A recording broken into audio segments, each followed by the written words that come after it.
मेरे पापा। आज रोहन के ऑफिस का पहला दिन है। आज ऑफिस की तरफ से सभी नए स्टाफ के लिए एक वेलकमिंग पार्टी है। सभी अपने बारे में कुछ न कुछ बता रहे हैं। अब रोहन की तरफ इशारा करते हुए होस्ट ने पूछा, आपको कैसा लग रहा है?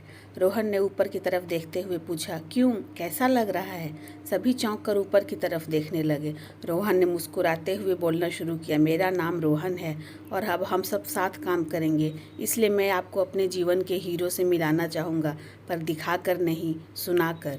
मेरी माँ जब मैं 4 साल का था तभी गुजर गई थी। तब से पापा ने ही मुझे दोनों का प्यार दिया। दोनों का फ़र्ज़ निभाते हुए शायद उतनी सुविधाएं नहीं दे पाए जितनी वो देना चाहते थे। जब मैं 18 का हो गया तब उन्हें मेरी अच्छी शिक्षा की चिंता होने लगी। वो मुझे विदेश भेजना चाहते थे, पर पैसों की वजह से भेज नहीं पा रहे थे। एक बार भी ये नहीं सोचा कि वो अकेले कैसे रहेंगे। उनकी चाहत इतनी प्रबल थी कि ईश्वर को भी उनकी इच्छा पूरी करनी पड़ी, पर किस तरह? एक दिन ऑफिस जाते हुए उनका भयानक एक्सीडेंट हो गया। डॉक्टर ने कहा कि आपके पास अब ज़्यादा वक्त नहीं है, क्योंकि सर के अंदर एक गहरी चोट लगी है और वो रिश्ता हुआ आपके अंदर ही है, वो रोका नहीं जा सकता। आप अपने परिवार वालों को बुलाकर उनसे मिलकर अपनी दिल की बातें कर लें। पापा को उस समय भी मेरी पढ़ाई और मेरे भविष्य की चिंता थी। उन्होंने सारी बातें डॉक्टर को बताई। उनकी बातें सुनकर डॉक्टर ने कुछ सोचा और पापा से कहा कि मैं आपकी मदद करने की कोशिश कर सकता हूँ।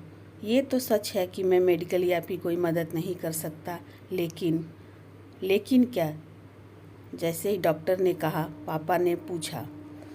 डॉक्टर ने कहा कि इस हॉस्पिटल में एक ऐसे रघुनंदन नाम के मरीज़ हैं जो पैसे वाले हैं, लेकिन उन्हें हार्ट ट्रांसप्लांट की ज़रूरत है।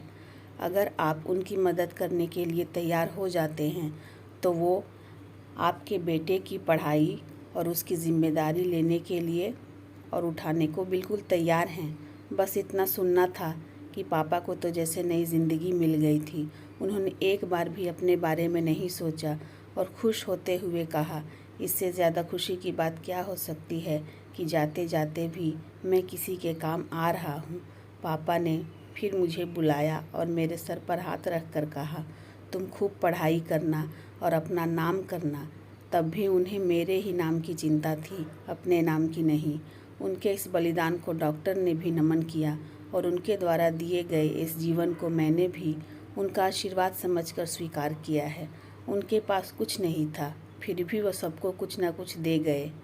ऊपर की तरफ देखते हुए रोहन की आंखों से आंसू बह रहे थे और पूरा कार्यक्रम तालियों की गूंज के साथ संपन्न हुआ। मेरे पापा।